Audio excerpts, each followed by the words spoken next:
Shalom keluarga GKKI Bukit Sion Karanggedang yang dikasihi Tuhan. Bagaimana kabar Bapak Ibu Saudara sekalian? Saya percaya kita semua ada dalam perlindungan penyertaan Tuhan dan tetap bisa menikmati kebaikan-kebaikan Tuhan.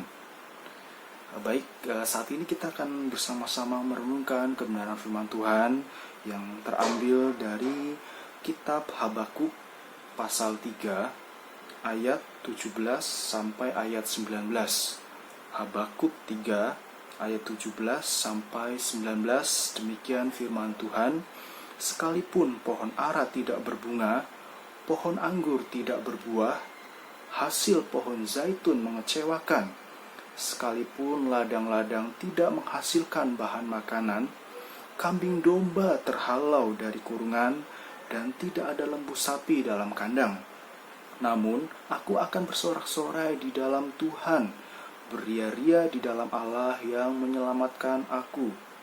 Allah Tuhanku itu kekuatanku. Ia membuat kakiku seperti kaki rusa. Ia membiarkan aku berjejak di bukit-bukitku untuk pemimpin biduan dengan permainan kecapi. Ya, firman Tuhan pada saat ini diberikan sebuah tema kekuatan dalam kesulitan. Kekuatan dalam kesulitan. Bapak Ibu Saudara, saudari yang dikasihi Tuhan, krisis global sedang melanda dunia pada saat ini. Kesulitan hidup dialami bukan hanya untuk melawan virus, tetapi juga dampak yang diakibatkan olehnya. Banyak orang mengalami keadaan tertekan karena semua perencanaan untuk peningkatan hidup ternyata gagal, dan bahkan tidak sedikit yang kehilangan penghasilan, pekerjaan, dan bahkan kehilangan orang yang dikasihi. Sehingga kita benar-benar berada dalam keadaan yang sangat sulit. Namun lihatlah, fenomena baru mulai terlihat di masa krisis ini, yaitu orang mulai mencari Tuhan.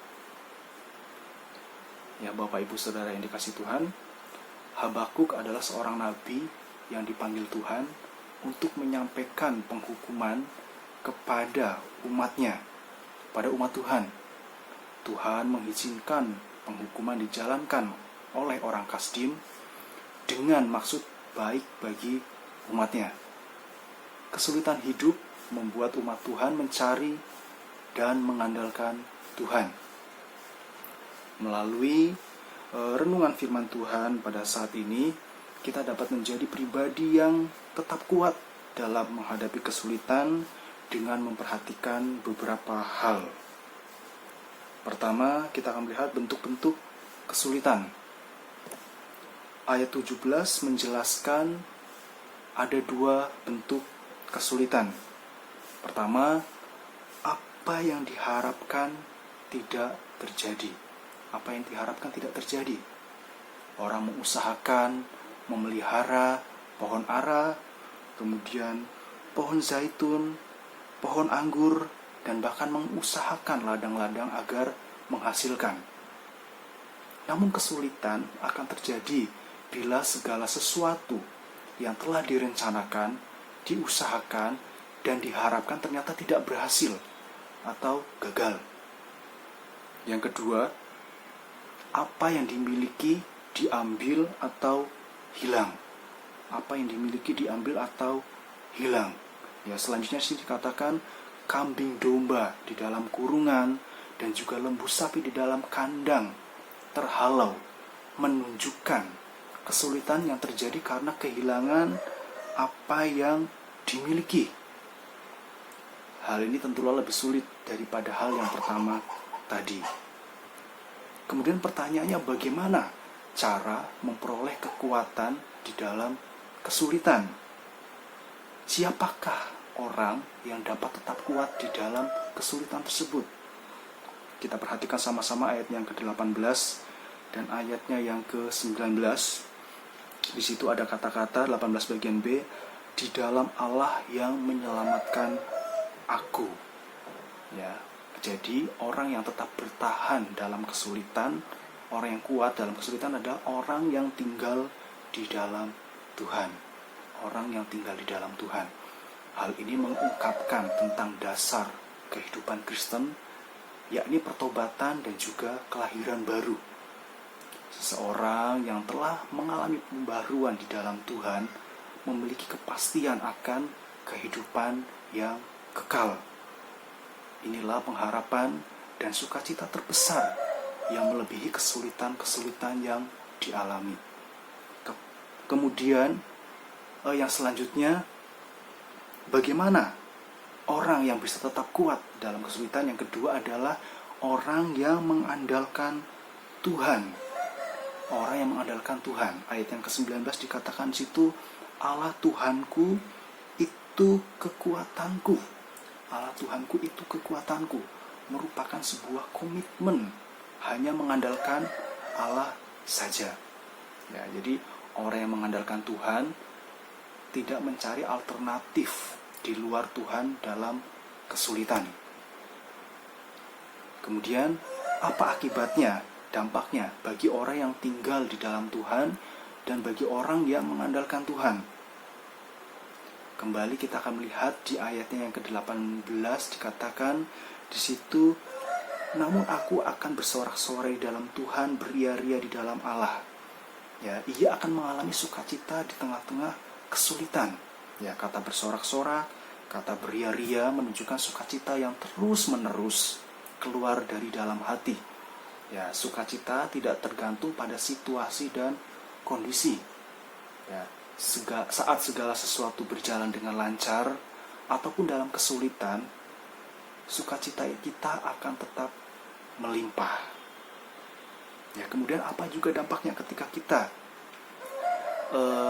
tinggal di dalam Tuhan? Ia akan tetap berdiri di tengah kesulitan. Ayat yang ke-19 bagian B. Ia akan tetap berdiri di tengah kesulitan. Tidak mudah ya bagi seekor rusa untuk berjejak di atas bukit. Demikian digambarkan seseorang yang mendapatkan kekuatan dari Tuhan. Ia membuat kita tetap berdiri teguh di tengah-tengah kesulitan. Tidak mudah terombang-ambing, bahkan tidak dibiarkannya jatuh sampai tergeletak. Pertanyaan yang sering muncul di masa seperti ini adalah, di mana Tuhan dalam kesulitan ini? Di mana Tuhan? Seakan Tuhan itu bersembunyi dan tidak bertindak untuk segera menolong. Sementara korban terus berjatuhan, krisis ekonomi melanda semua kalangan, jeritan kebutuhan pokok semakin keras terdengar. Bukan itu. Mata kita tidak boleh tertuju pada masalah, tetapi kepada Allah yang adalah kekuatan kita. Bapak Ibu yang dikasihi Tuhan, melalui firman Tuhan pada saat ini, kita mau belajar bahwa di tengah kesulitan, kita mau tetap tinggal di dalam Tuhan dengan memperbaiki kehidupan rohani kita, menata kembali saat teduh dan juga jam-jam doa kita. Kita memilih untuk tetap tidak terpaku meratapi semua kesulitan-kesulitan yang ada, tetapi memandang kesulitan dengan mata iman bahwa Allah tidak akan membiarkan kaki kita goyah. Dengan berpegang pada firman Tuhan, kita akan menjalani masa sulit ini dengan sukacita kemenangan. Keluarga GKI Bukit Sion yang dikasihi Tuhan, kesulitan apa yang kita alami pada saat ini? Bagaimana cara kita untuk tetap kuat di dalam kesulitan? Dan kekuatan yang seperti apakah yang kita dapatkan dari Tuhan di tengah kesulitan ini? Kiranya ini menjadi perenungan kita bersama ya, secara khusus menghadapi situasi yang terjadi pada saat ini. Selamat merenungkan kebenaran firman Tuhan. Tuhan Yesus memberkati kita. Amin.